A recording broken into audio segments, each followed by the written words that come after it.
Mesdames, Messieurs, je vous informe que je suis quelque part un visionnaire. Vous savez que les visionnaires sont souvent en avance de leur époque.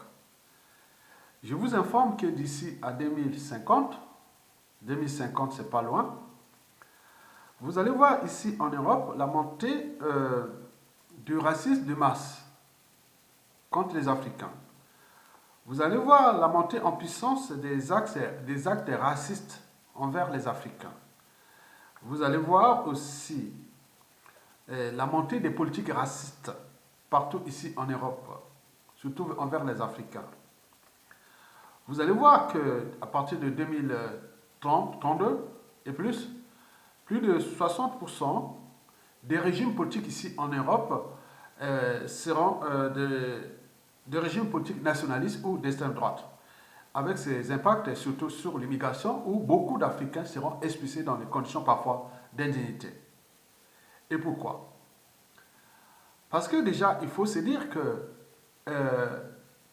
tant que l'Afrique noire ne sera pas debout en termes de respect des libertés fondamentales, de la justice des peuples, même électorale, le respect du caractère sacré de la vie humaine, le respect de la condition humaine et sociale et voire écologique.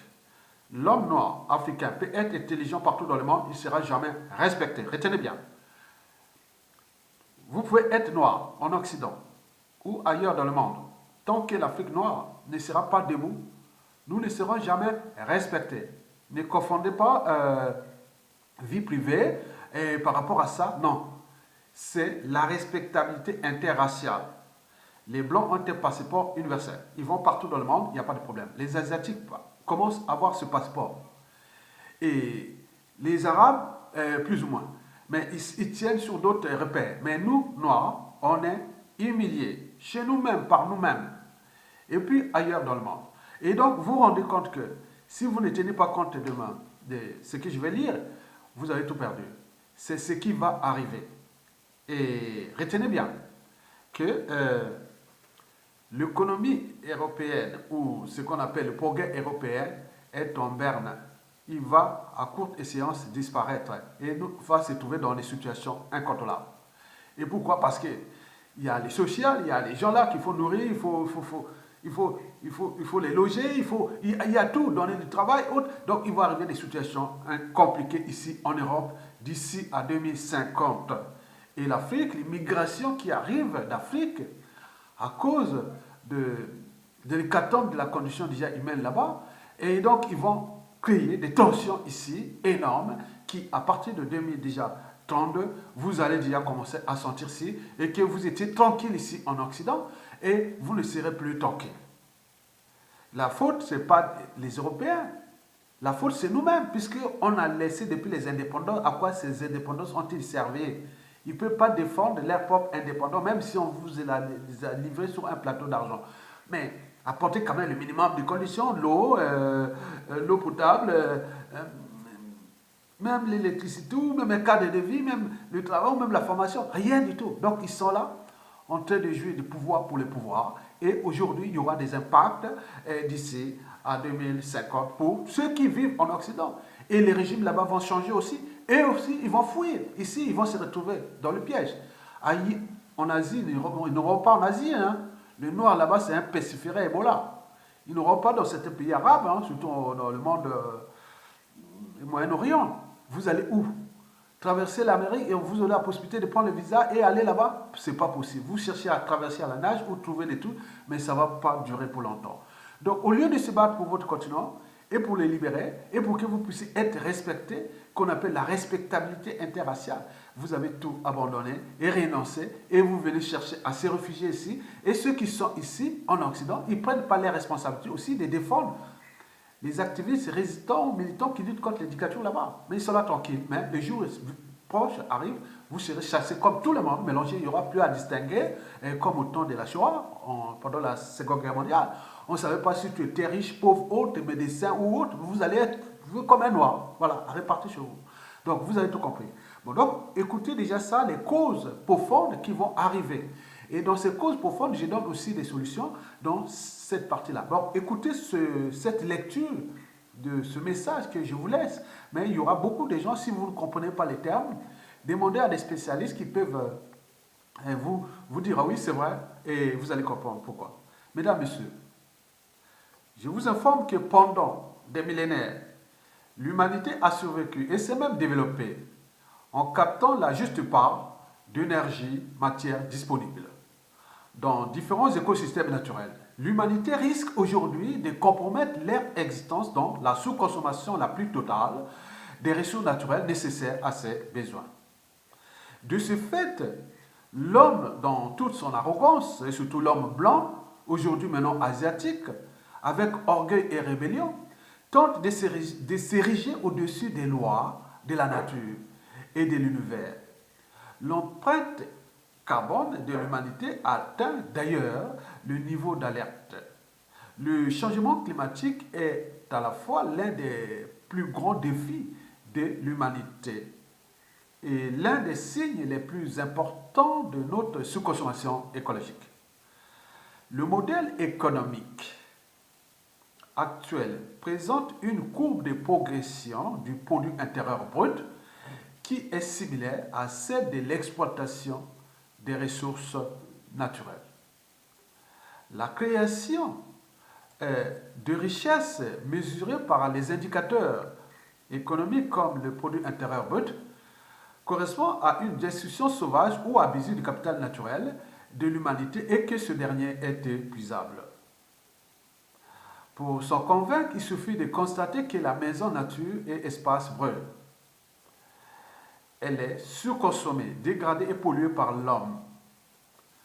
C'est un jeu dangereux et néfaste pour les besoins de l'humanité, la santé de l'homme et des espèces vivantes. Si c'est vrai, alors nous ne sommes pas responsables de nos actes, habitudes et comportements contre nature. Nous sommes individuellement et collectivement poussés par la force obscure de l'inconscience ou plutôt celle du pouvoir économique, du marché, du profit et de la rentabilité illimitée. Il semble important d'essayer d'accorder développement durable ou soutenable avec le terme apparemment contradictoire de déterminisme naturel. Sinon, plus personne n'est responsable de rien. D'autant plus que le déterminisme à l'œuvre dans l'inconscient n'est pas le seul. N'y a-t-il pas un déterminisme non culturel ou historique, mais naturel à la sous-consommation sauvage ou abusive et des destructions tout azimut des espaces et milieux terrestres? Les besoins, par ailleurs, pour la croissance économique et les profits commerciaux restent illimités. Mais les ressources naturelles nécessaires à ces besoins sont limitées ou épuisables dans l'espace et le temps. Cela fait d'ailleurs des décennies qu'on si et c'est sans succès. Et la croissance économique ne cesse de s'amenuiser. Et pourtant, les élites politiques et économiques s'obstinent à poursuivre sur la même voie. Le modèle économique des sociétés occidentales, basé sur la croissance et nos modes de vie énergivores, sont aujourd'hui clairement identifiés comme prédateurs pour le système écologique qui nous permet de vivre. Ce modèle de société est fini. Il est dans une impasse. Il subsiste pour l'instant sous perfusion grâce à l'exploitation forcenée des énergies fossiles, du métaux rares et des terres rares et des millions de travailleurs. Il est clair qu'il va finir à courte échéance et ça dépend de nous de savoir s'il va finir dans des explosions sociales et le chaos ou de façon noble et raisonnable ou soutenable. Si nous ne repensons pas ensemble nos modes de responsabilité politique, économique et de démocratie consensuelle, nous avancerons pas à pas vers des décennies de révoltes socio-économiques et de la permanence de l'état de crise environnementale. Et par conséquent, aucune condition sociale et écologique ne sera plus stable. L'idée est de développer le pouvoir des négociations et des responsabilités consensuelles entre citoyens, collectivités et entreprises sur différentes échelles. Nous sommes sur une planète finie ou limitée. Il faut donc s'éduquer à l'auto-limitation écologique. Et cela doit imprégner toutes les structures locales, nationales, continentales et planétaires de nos sociétés.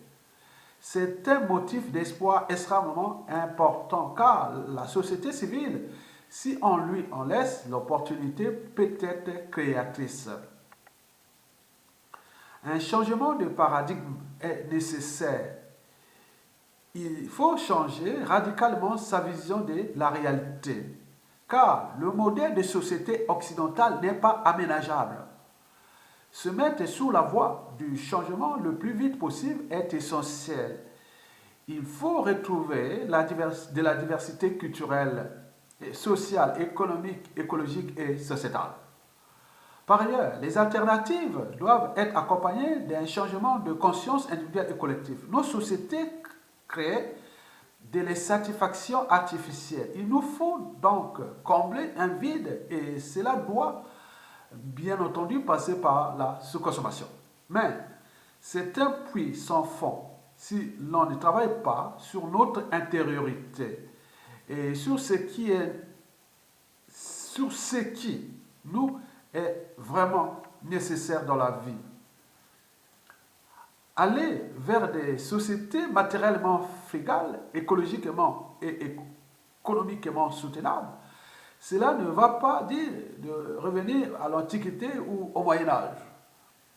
Chacun de nous peut inventer le monde de demain et une civilisation plus humaine ou consensuelle. Cela passe par des mesures concrètes, mais doit impérativement être accompagné par un renouvellement philosophique et un changement en profondeur de notre rapport à notre environnement urbain, rural et naturel sur différentes échelles. Ainsi, pourquoi et comment le pouvoir des négociations et des responsabilités consensuelles entre citoyens, collectivités et entreprises peut-il être applicable à d'autres formes et mécanismes de société et de démocratie nouvelles? De ce questionnement, le comportement individuel du citoyen peut-il devenir le facteur déterminant dans l'aptitude des humains à maîtriser l'évolution de leur environnement local et solidaire de l'environnement planétaire? La santé des écosystèmes urbains et ruraux est un des critères de choix du citoyen responsable de son environnement local et solidaire des enjeux du développement soutenable à l'échelle planétaire.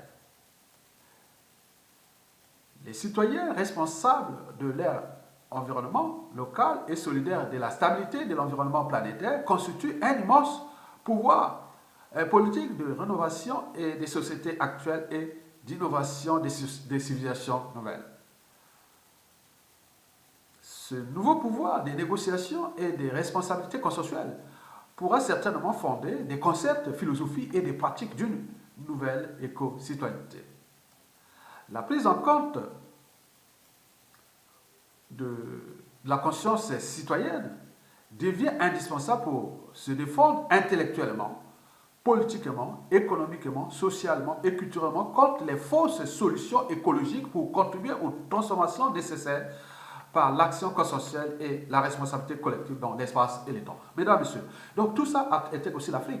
L'Afrique aujourd'hui livre partout des 60% d'États rares et beaucoup de ressources que l'Afrique ne capte pas. On nous apporte des dictateurs, on installe les gens qui sont en train de détruire les vies et autres, on va de procès en procès. J'en ai même là aujourd'hui, et le procès de la France-Afrique. Vous savez que la France-Afrique, c'est l'espace des ex-pays colonisateurs de la France, et cet espace regroupe 2 tiers des dictateurs du continent. Et ces dictateurs sont liberticides, antidémocratiques, antisociaux, criminogènes et voies d'appropriation de ces États. Et qui apportent quoi? L'immigration, l'immigration et autres. Mais comme il était encore. Et à côté, on exploite abusivement ces écosystèmes-là, le bassin du Congo qui est le 2e poumon d'oxygène de la planète.